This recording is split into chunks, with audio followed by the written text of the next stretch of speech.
आज इस वीडियो में हम चाहते हैं कि हमारे कुछ आर्मी एक्ट, आर्मी का कुछ डिसिप्लिन, जैसे कल भी मैंने एक वीडियो डाला था कि डिसिप्लिन के चक्कर में सीओ साहब कुएं में गिर गए और निकल नहीं पा रहे।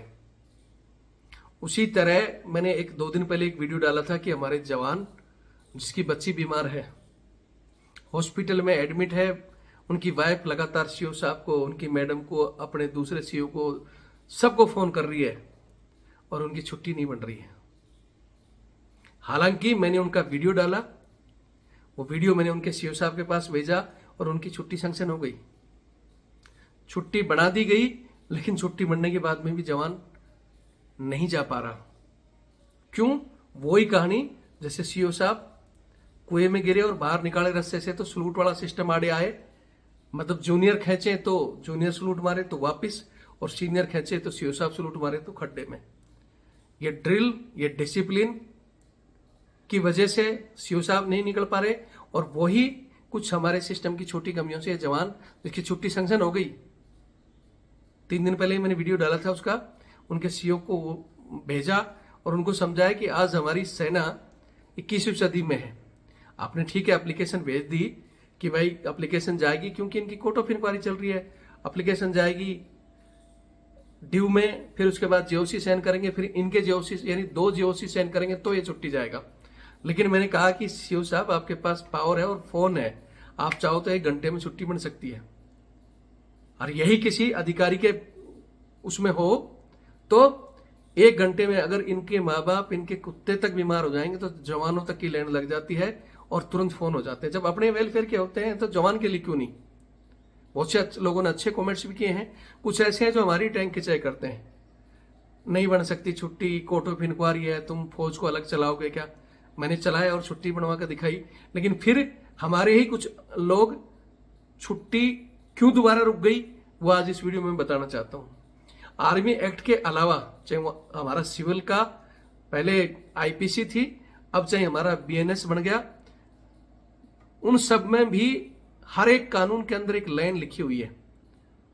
जैसे हमारे आर्मी एक्ट के नीचे लिखा होता है एज ए कमांडिंग ऑफिसर, अगर कमांडिंग ऑफिसर चाहे तो अपनी एडिशनल पावर के साथ ये चीजें कर सकता है।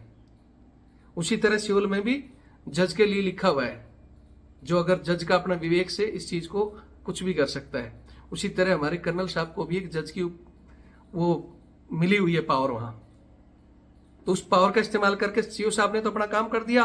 उसके बाद सीओ साहब अभी कहीं चले गए और इनकी छुट्टी फिर फंस गई। मैं आपको इसमें एक किस्सा भी बताऊंगा। मैं खुद 3RR में था और हमारे सीओ साहब के साथ मैं आईडी मास्टर चलता था। मैं इंजीनियर का हूं, सबको पता है, जो जानते भी होंगे। तो हमारा रोल होता था, सीओ साहब कहीं भी जाते थे तो एक आईडी मास्टर उनके साथ चलता था, तो मैं उनके साथ जाता था। एक और मेरा साथी था बजरंग सिंह, उनके पिताजी की डेथ हो गई थी और उस दिन छुट्टी थी। छुट्टी के दिन आरआर में दिन में ऐसी होती है, सबको पता है, मैंने भी ड्रिंक की हुई थी, हमारे सीओ साहब भी और लगभग सभी ने। लेकिन अचानक एक तरफ तो बजरंग था हमारा, उसके पिताजी की डेथ हो गई। उसने हेडक्वार्टर ओसी वगैरह को बताया तो बोले भाई आज तो कार्रवाई नहीं है और कल तुम्हें छुट्टी भेज देंगे। बोला ठीक है। हमने भी यही सोचा, क्योंकि वहां आरओपी रोड ओपनिंग जब तक नहीं होती थी व्हीकल मूवमेंट नहीं करता, अब वहां हम कर भी क्या सकते हैं। बोला ठीक है जी, कल चले जाएंगे। उसके बाद अचानक एक सीओ साहब का कॉल आया कि भाई सीओ साहब कोई कॉन्फ्रेंस है ड्यू में, वहां जाएंगे। तो सीओ साहब के लिए कैश पर लग गई। बोला ठीक है भाई, जो सीओ साहब की टीम थी चलेगी, मैं उसमें आईडी मास्टर था, मैं भी चला गया। तो हमारे सीओ साहब बैठते ही बोलते थे कि हाँ भाई सारी टीम आ गई। हाँ, तो उस दिन क्या है, सीओ साहब भी किसी ड्रिंक किए हुए थे। उन्होंने बोला कि यार इलायची किसके पास मिलेगी, ड्यू की कॉन्फ्रेंस है, इलायची चाहिए। तो जानते थे कौन पीने वाले, तो उन्होंने सीधा मेरा ही नाम लिया, शेखावत को बोलो इलायची देगा। बोले साहब आपको कैसे पता है? हमारे जो हवलदार जी थे, हमारे कमांडर उसके तो बोले साहब आपको क्या पता शेखावत? बोले मेरे को पता है, शेखावत दा है। तो मैंने निकाल कर इलायची दे दी। फिर ऐसे बातें चली तो बोले वो बजरंग क्यों नहीं आया? मैंने बाकी तो बोले नहीं साहब ऐसे नहीं आया। मैंने उनको बता दिया, साहब ऐसा है, अब बजरंग के पिताजी की डेथ हो गई है और इसलिए वो आज वहीं है और वो कल छुट्टी जाएगा, क्योंकि आज आरोपी नहीं है। तो कैश पर जाने वाली थी, लेकिन हमारे सीओ साहब उसी समय वापस बोले सारे नीचे आ जाओ। नीचे उतरते उन्होंने बोला एसएम साहब को बुलाओ, अर्जुनेंट को और हेडक्वार्टर ओसी को बुला लो। फिर बोला सर टाइम हो जाएगा। बोले कोई दिक्कत नहीं, टाइम हो जाएगा, पहले उनको बुलाओ सबको। हम समझ नहीं पाए क्या कहानी थी। अब वो आते ही वो एसएम साहब को मेरा भी नाम ले दिया, इसने बता दिया सीओ साहब को। मैंने बोला बात ही तो चलिए, मैंने बता दिया कौन सा जुर्म कर दिया। फिर एसएम साहब को आते ही एसएम साहब को डांटा, पहले अर्जुनेंट साहब को डांटा, फिर हेडक्वार्टर ओसी को आते ही बोला हाँ भाई आज बोले तेरा वो एक जवान है बजरंग, उसके पिताजी की डेथ हो गई, बोले उसको छुट्टी क्यों नहीं भेजा। बोले सर मैंने छुट्टी बना दी और कल जाएगा, आज तो आरोपी नहीं है, व्हीकल मूवमेंट नहीं है। तो सीओ साहब ने बोला कि कुछ दिन पहले उस हेडक्वार्टर ओसी के घर पे एक डेथ हुई थी। अब मेरे को कंफर्म याद नहीं है कि उनके माताजी या पिताजी की थी, किसकी थी। तो उस समय हम सीओ साहब के साथ कहीं बाहर थे और हेडक्वार्टर ओसी ने कॉल किया साहब ऐसे ऐसे हो गया, और उस दिन भी मतलब आरोपी नहीं थी। तो हेडक्वार्टर ओसी ने फोन किया कि साहब ऐसे ऐसे हो गया। तो सीओ साहब ने उसी दिन वहां बोला ठीक है हम बाद में आएंगे, यहीं रुक जाएंगे सेक्टर में, और ये कैश पर भेज दो जो हेडक्वार्टर ओसी को लेकर बाहर ट्रांजिट कैंप के थ्रू छुट्टी भेजेगी। क्योंकि कैश पर जो व्हीकल थी वो बुलेट प्रूफ होती है, उसके ऊपर छोटी मोटी कोई भी आईडी वगैरह या किसी भी छोटे हथियार का कोई फर्क नहीं पड़ता। तो वो आरोपी नहीं होती तब भी चलती है। तो वो भेजी और हेडक्वार्टर ओसी छुट्टी चले गए थे। तो सीओ ने उनको याद दिलाया, बोले भैया कल परसों तेरे घर में डेथ हुई थी, तो बोले तूने फोन करके मेरे को बताया और मैंने कैश पर भेजी थी। बोले हाँ भेजी थी। तो बोले आज जवान के पिताजी में मतलब वो इंसान नहीं है क्या, आज उसके पिताजी डेथ होंगे तो उसके लिए कैश पर नहीं जा सकती थी। बोले साहब कैश पर तो जा सकती थी, लेकिन मैंने एसएम साहब से बात की और एसएम साहब बोले कि सीओ साहब लेके जा रहे हैं कैश पर। तो और साहब जब आपको ड्यू में कॉन्फ्रेंस है जाना है तो मैं कैसे बात करता। मतलब वही सिस्टम में सारी दिक्कत कहाँ आ रही कि सीनियर को पूछे कौन, कॉल कौन करे। और जब ये पता चल जाए कि सीनियर खुद ही उस व्हीकल को एक ही कैश पर थी और उसको लेकर सीओ जा रहा है, तब सीओ साहब ने बोला आप मेरे से पूछ नहीं सकते थे। बोले साहब मैंने इसलिए नहीं पूछा क्योंकि जो रूट था हमारा वो दूसरी साइड से सेक्टर में जाना था, और जो छुट्टी जाते थे हम ट्रांजिट कैंप के थ्रू वो दूसरी, मतलब दोनों अपोजिट साइड थे। बोले साहब आपके साथ भी मैं चाहता तो भेजता, लेकिन आप तो इधर जा रहे हो।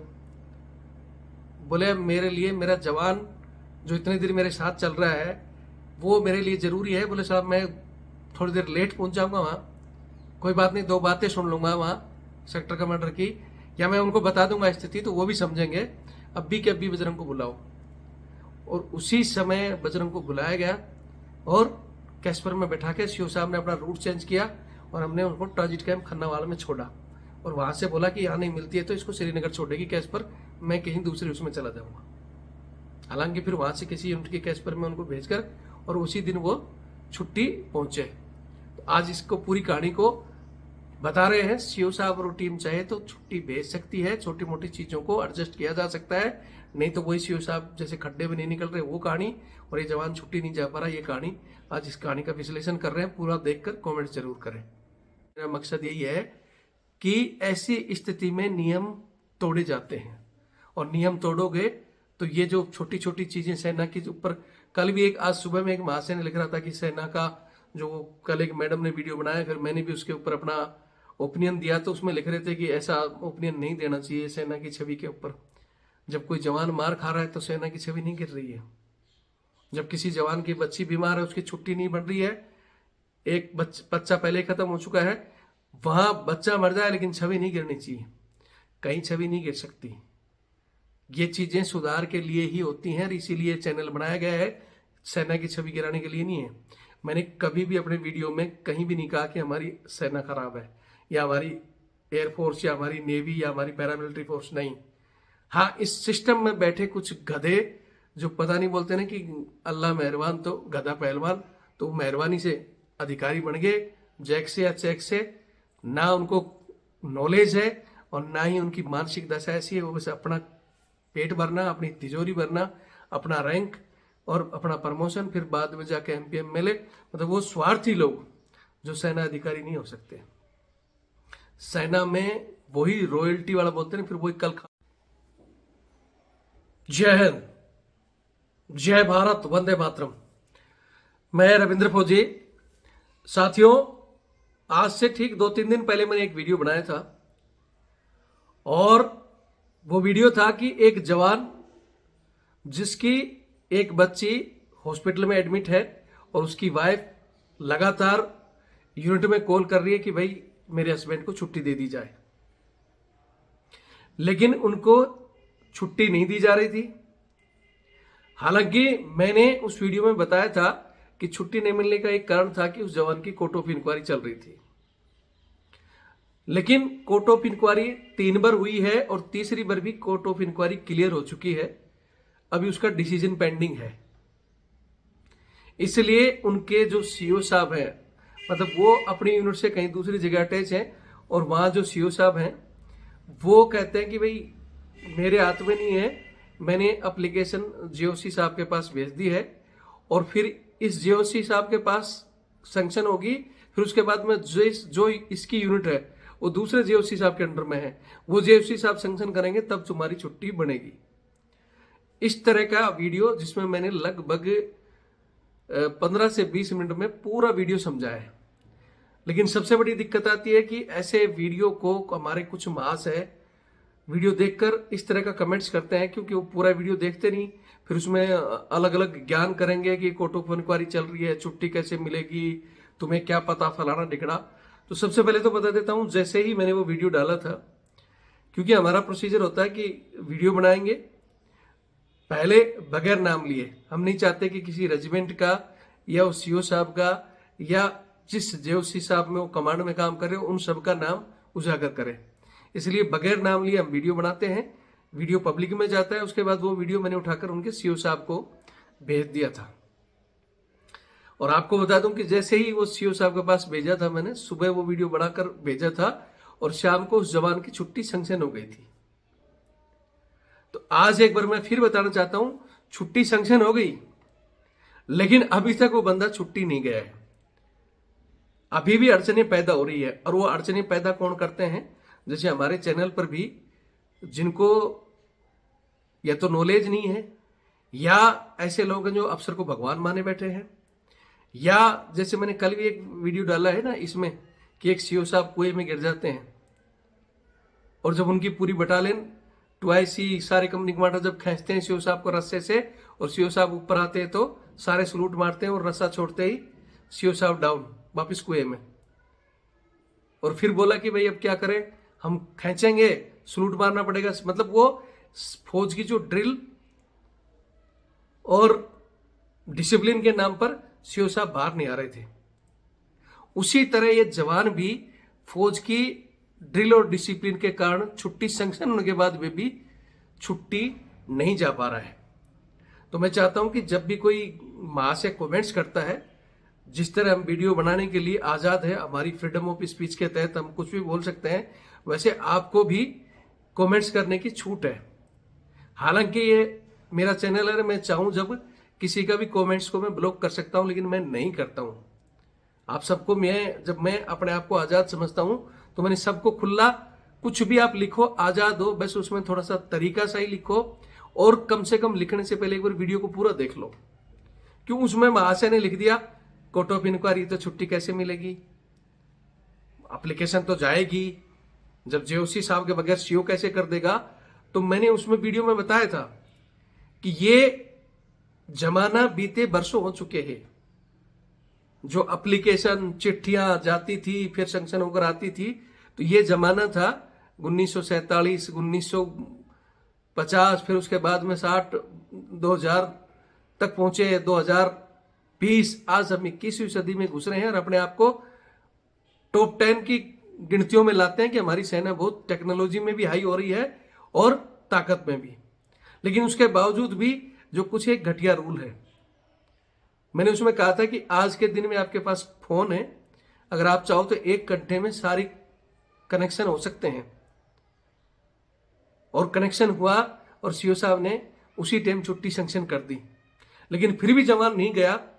क्यों? जो मैं बता रहा था ना कि डिसिप्लिन और ड्रिल आज भी आड़े आ रही है और वो आड़े जो कमेंट्स में लिखते हैं वो भी सुन लो। हालांकि जवानों ने बहुत अच्छे कमेंट्स भी दिए कि अगर यही किसी अधिकारी के माता पिता बीमार हो जाएं, उनके बच्चे बीमार हो जाएं, यहां तक कि उनका कुत्ता भी बीमार हो गया ना, तो सीओ साहब के साथ साथ 4 जवान और पहुंच जाते हैं।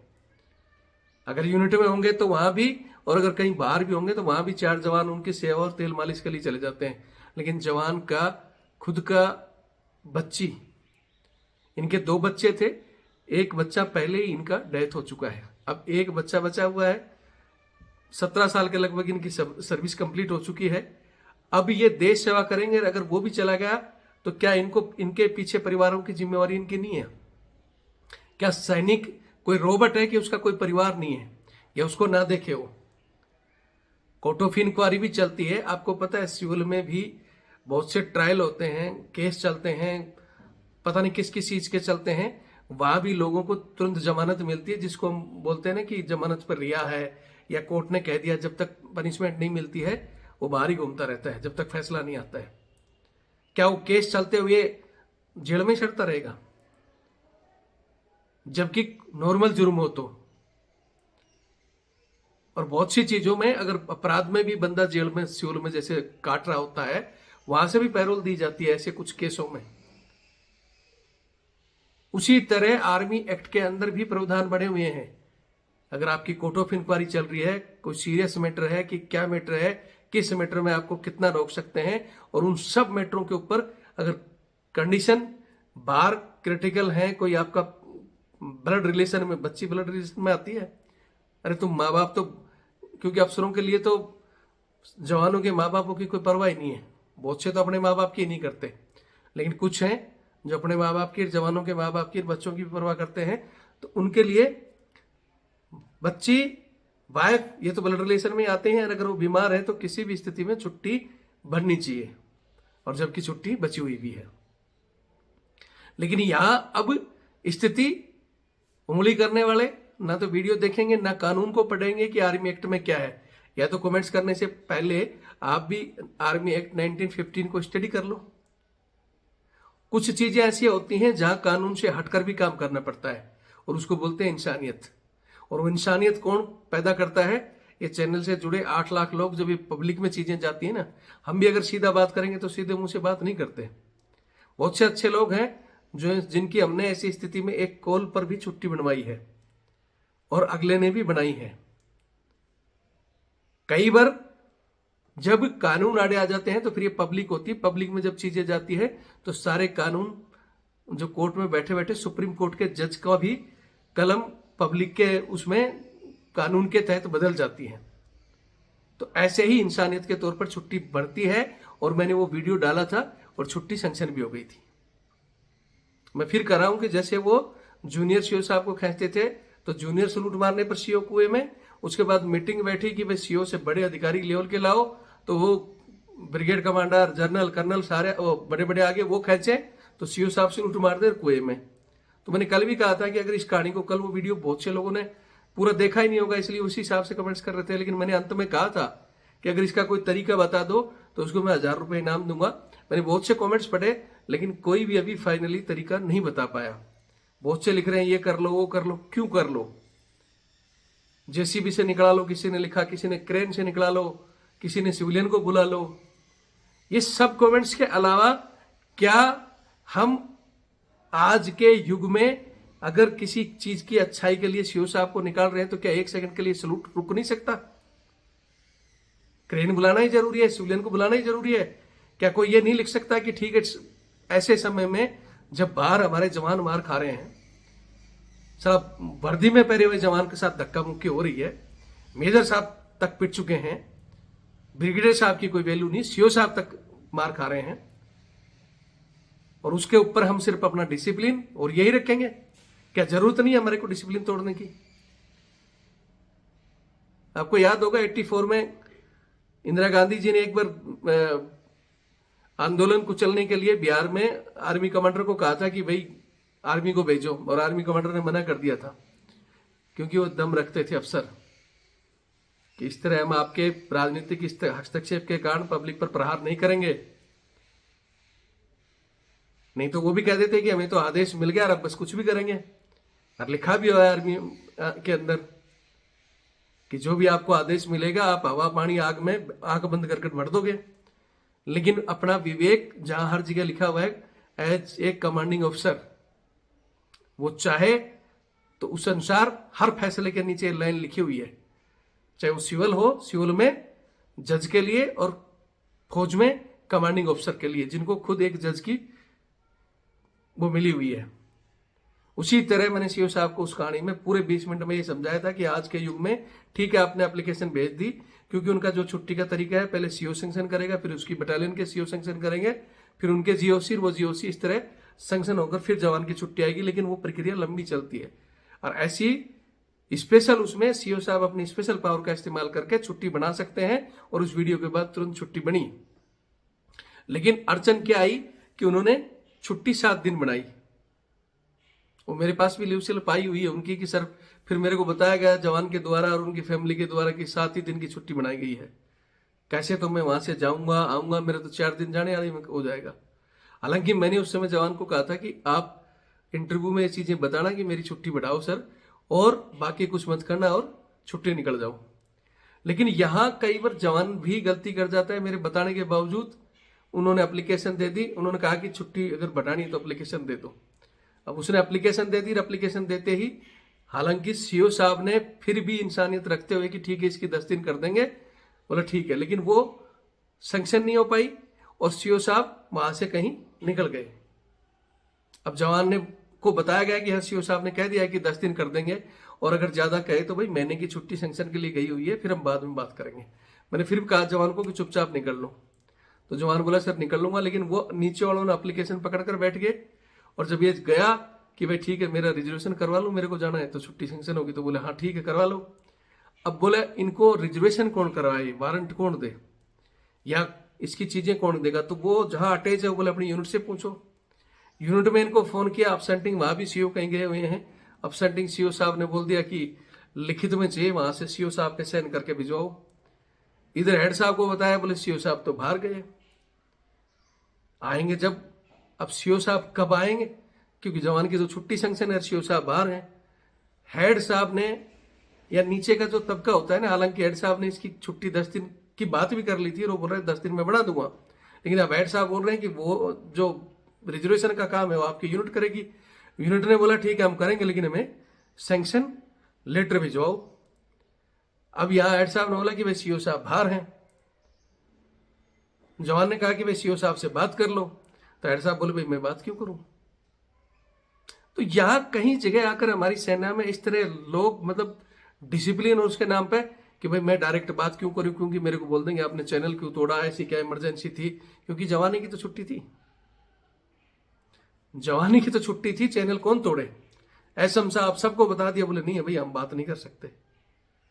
जिस तरह कुछ समय पहले सीओ साहब बोल रहे थे कि मैं जीओसी साहब से कैसे बात करूं कि जीओसी इसी की छुट्टी के लिए बैठा है, लेकिन हमारे वीडियो के बाद में उन्होंने अपनी पावर का इस्तेमाल करके छुट्टी तो बना दी और बाकी सैंक्शन के लिए भेज दिया, उन्होंने अपना काम कर दिया। उसके बाद 7 से 10 भी कर दिया, तो इसके लिए मैं धन्यवाद देता हूं, जय हिंद श्रीमान आपको।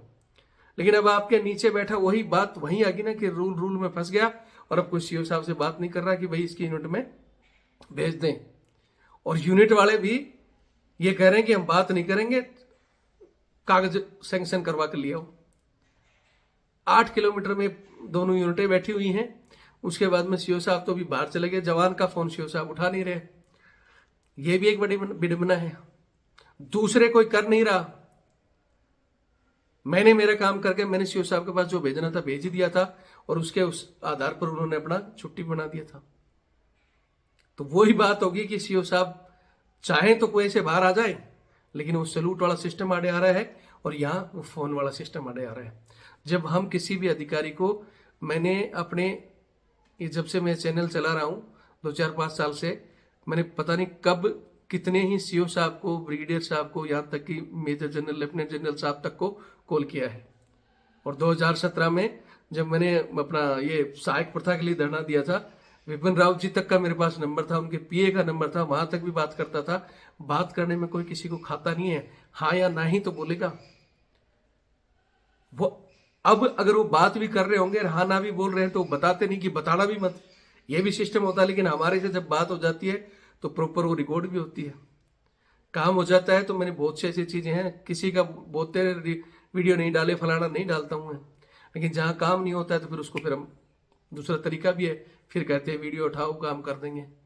तो मैं सिर्फ यहाँ इस वीडियो को समझाने का मेरा मकसद यही है कि ऐसी स्थिति में नियम तोड़े जाते हैं, और नियम तोड़ोगे तो ये जो छोटी छोटी चीजें सेना के ऊपर, कल भी एक, आज सुबह में एक महाशय ने लिख रहा था कि सेना का जो, कल एक मैडम ने वीडियो बनाया, फिर मैंने भी उसके ऊपर अपना ओपिनियन दिया, तो उसमें लिख रहे थे कि ऐसा ओपिनियन नहीं देना चाहिए सेना की छवि के ऊपर। जब कोई जवान मार खा रहा है तो सेना की छवि नहीं गिर रही है। जब किसी जवान की बच्ची बीमार है, उसकी छुट्टी नहीं बन रही है, एक बच्चा पहले खत्म हो चुका है, वहां बच्चा मर जाए लेकिन छवि नहीं गिरनी चाहिए, कहीं छवि नहीं गिर सकती। ये चीजें सुधार के लिए ही होती हैं, और इसीलिए चैनल बनाया गया है, सेना की छवि गिराने के लिए नहीं है। मैंने कभी भी अपने वीडियो में कहीं भी नहीं कहा कि हमारी सेना खराब है, या हमारी एयरफोर्स, या हमारी नेवी, या हमारी पैरामिलिट्री फोर्स, नहीं।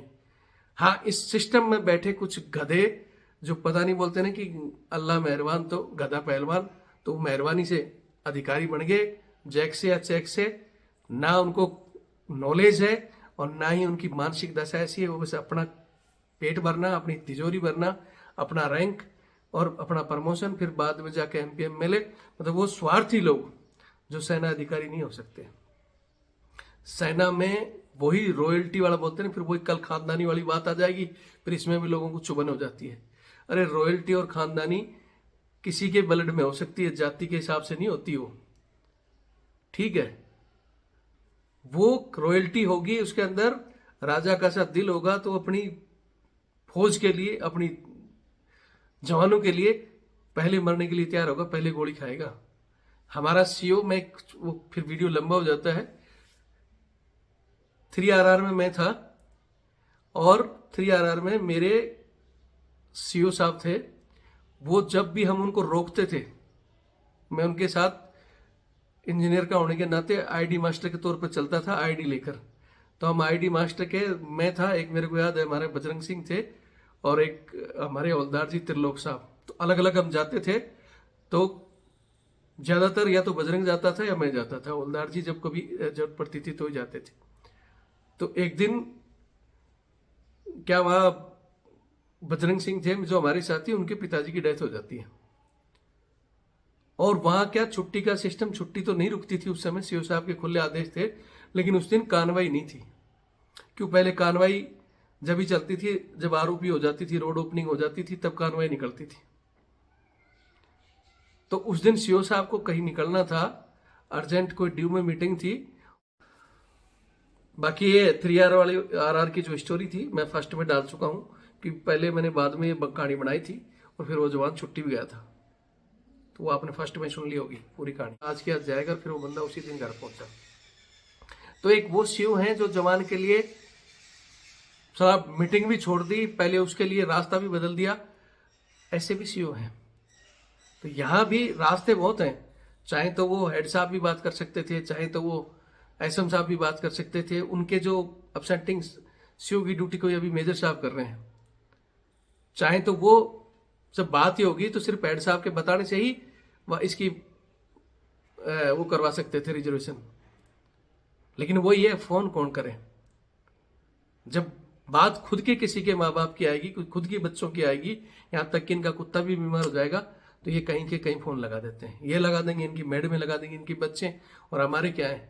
मैं जवान से भी कह रहा हूं कि भाई मैडम का वीडियो बनवा दो, और तूने एप्लीकेशन क्यों दिया? हालांकि मैंने जवान को भी बहुत डांटा है, लेकिन उसके बाद में मैं उसका दुख समझता हूं, क्योंकि हमारी जो फैमिलियां हैं, कोई गांव की है, कोई बना नहीं सकती, कोई बोल नहीं पाती है, मजबूरियां उनकी। नहीं तो अभी एक केस मैं भी देख रहा था, आज ही का केस है कि मेरिट का, जहाँ कर्नल साहब ने अपनी मतलब वाइफ के साथ कोई केस में पुलिस से सेटिंग करके उनके घर पे पुलिस भेज दी थी, और वो मैडम भी पढ़ी लिखी थी, उनके पास उल्टा केस मारा। जो पुलिस के एसएचओ और वो टीम आई थी, पूरी की पूरी आज की न्यूज है, मेरिट का देख लेना, सबको सस्पेंड करवाया है। क्यों? उनको नॉलेज है और उसके हिसाब से चलते हैं। और हमारी फैमिली, हमारे परिवार, हम गांव से बिलोंग करते हैं, नहीं तो हमारे परिवार मजबूत हैं, नहीं हमारे साथी मजबूत हैं, इसी वजह से हम लोग मार खाते हैं। इसीलिए हम बार बार आप लोगों को कहते हैं कि अरे कुछ नहीं कर सकते तो चैनल है, चैनल से जुड़ो, इसकी संख्या बढ़ाओ, हमें मजबूत करो, आप अपने आप मजबूत हो। और ये उल्टा कमेंट्स करने की बजाय, ठीक है मैं कई बार कहता हूँ ना तो मैं कोई टाटा बिरला हूँ, ना कोई मैं बड़ा बैरिस्टर या कलेक्टर हूँ। जो मेरे से नॉलेज है, मेरे अनुभव से मैंने चैनल बनाया है और अनुभव से बहुत कुछ मैंने ठीक किया है। और आप भी अगर हमारा साथ दोगे टांग खींचने के बजाय, तो हम बहुत कुछ बदल सकते हैं। तो जो जुड़ना चाहता है चैनल से जुड़े, बाकी साथियों को जोड़ें। और फिर कहता हूं कि चैनल को मजबूत करने के लिए या हम जो भी इन चीज़ों की लड़ाई लड़ते हैं, इसमें कोई हमारा आर्थिक सहयोग करना चाहता है तो ये मेरा नंबर है 8290354513 8290354513। ये मेरा फ़ोनपे और पेटीएम से जुड़ा हुआ है, ये मेरा बार कोड है। आप इसके माध्यम से अगर आप हमें मजबूत करोगे तो हम आपकी उन चीज़ों को जो हमारे बूते से बाहर हैं उनके लिए भी हम लड़ सकते हैं, चाहे वो कोई भी चीज़ें हैं। और मैं कह रहा हूं कि बहुत से अच्छे अधिकारी हैं जो पहले कहते थे रविंद्र फौजी गलत है, ये करता है, आज जो फोन करके बोलते हैं कि आपने बहुत अच्छा काम किया है। क्यों देर से दुरुस्त आएगी, अक्ल समझ में आ जाएगी ना, तब पता चलेगा कि हम फौज की बदनामी के लिए नहीं, फौज को मजबूत करने के लिए लड़ रहे हैं। बाकी तो अगर गुलामी आपके दिमाग में है तो बहुत से लोगों ने तो गुलामी में अग्निवीर को भी अच्छा बता दिया, लेकिन जब आपका खुद का बच्चा जाएगा और उसके साथ कोई घटना घट जाएगी, फिर पता चलेगा कि अग्निवीर अच्छी है गलत है। या जब हम जिसके लिए लड़ते हैं, मेरी लड़ाई क्या है, सिर्फ सहायक पर था या अग्निवीर आ गई, जवानों का शोषण, जवानों के वेलफेयर, यही तो मेरी लड़ाई है। मैंने कभी भी अपने चैनल के लिए नहीं बढ़ा कि हमारा ये बढ़ा दो, हमें ये चाहिए। मैं मांगने वाला नहीं, मैं लड़ने वाला हूं अपने हक के लिए, कि हमें हमारा हक दिया जाए। जो हमारी वर्दी की इज्जत और हमारी सेना की इज्जत है वो बरकरार रहे, हमारी सेना मजबूत रहे, हमारा देश मजबूत रहे। जरूरत पड़ेगी तो कभी देख लेना, जब भी देश पर समस्या आएगी। आज भी अगर आदेश मिलेगा तो सबसे पहले गर्दन कटाने के लिए रविंद्र फौजी किसी भी बॉर्डर पर जाने के लिए तैयार है। ठीक है, खानदानी खून हमारे अंदर, देशभक्ति हमारे और हमारे खून के अंदर आज भी, अगर हंसते हंसते भी कहना तो भगत सिंह की तरह कुर्बानी देने के लिए पहले आदमी हम ही होंगे किसी भी लड़ाई में। बाकी वीडियो देखें और शेयर करें। जय हिंद, जय भारत, वंदे मातरम।